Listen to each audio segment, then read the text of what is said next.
ময়নাগুড়ি ব্লকের রামশাই গ্রাম পঞ্চায়েতের গন্ডার মোড় থেকে যাদবপুর টি স্টেট পর্যন্ত ফিতে কেটে রাস্তার কাজের শুভ শিলান্যাস করা হলো আজ। এই রাস্তাটি জেলা পরিষদের পক্ষ থেকে 29,04,088 টাকার টেন্ডার হয়েছিল, কিন্তু 6% কমে গিয়ে 26,96,000 টাকা দিয়ে রাস্তার কাজটি পুনর্নির্মাণ করা হবে। বৃহস্পতিবার দুপুর নাগাদ এই রাস্তাটি শুভ শিলান্যাস করেন জেলা পরিষদের সভাধিপতি উত্তরা বর্মন। তিনি বলেন, এই রাস্তাটির কাজ অত্যন্ত জরুরি এবং তিনি এও জানান যে আমি 2013 সাল থেকে জেলা পরিষদের সদস্যা ও বিরোধী নেত্রী ছিলাম এবং 2018 সালে সভাধিপতি হওয়ার পরেও বারবার এদিকে আসি। এই এলাকার জেলা পরিষদের সদস্যা দীপালি রায় এবং কৃষি কর্মাধ্যক্ষ গোবিন্দ রায় এদের দীর্ঘদিনের দাবি এই রাস্তাটি পুনর্নির্মাণের এবং আজকে এই রাস্তাটি পুনর্নির্মাণের শিলান্যাস করা হলো। উপস্থিত ময়নাগুড়ি পৌরসভার ভাইস চেয়ারম্যান মনোজ রায়, জেলা পরিষদের সদস্যা দীপালি রায়, জেলা পরিষদের কৃষি কর্মাধ্যক্ষ গোবিন্দ রায়, রামশাই পঞ্চায়েত প্রধান রত্নেশ্বর রায়, পঞ্চায়েত সমিতির সদস্য ভূপেন রায়, বিশিষ্ট সমাজসেবী দিগেন্দ্রনাথ অধিকারী সহ বাপি রায়, মানব রায় সহ অন্যান্যরা।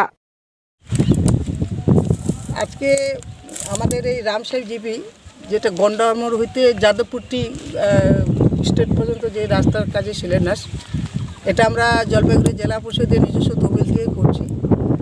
এটা আমাদের টেন্ডার হয়েছিল 29,04,088 টাকা, কিন্তু সেটা 6% লেস হওয়াতে আমাদের 26,88,96,000 টাকা দিয়ে এই রাস্তার কাজটা রিপেয়ার করা হবে।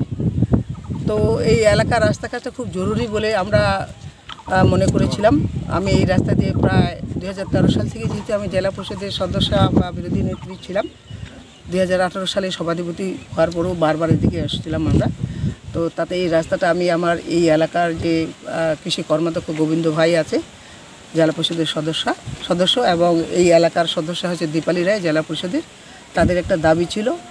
তো আমরা অন্য খাত থেকে বিভিন্ন দপ্তরে টাকা পয়সা বিভিন্ন দপ্তরে বিভিন্ন দিকে রাস্তা করেছিলাম, কিন্তু যেহেতু এটা খুব জরুরি মনে করেছিলাম, যার জন্য আমরা জেলা পরিষদের অনুদান থেকে এই রাস্তাটা আমরা 1.5 কিলোমিটার মতো রাস্তাটা করছি। একটা কালভার্ট আছে, সেটা কি সংস্কার করা হবে? দেখা যাক যতদূর পারা যায়, আগে রাস্তার কাজটা শুরু হোক, পরবর্তীতে নিশ্চয়ই আমি যদি আবার পুনরায় ভোট হবে, তারপরে যদি আমাদের মধ্যে এখানে আবার আসতে পারি, তাহলে নিশ্চয়ই এই রাস্তাটার ব্যাপারে আমি গুরুত্ব সহকারে দেখব ব্যাপারটা।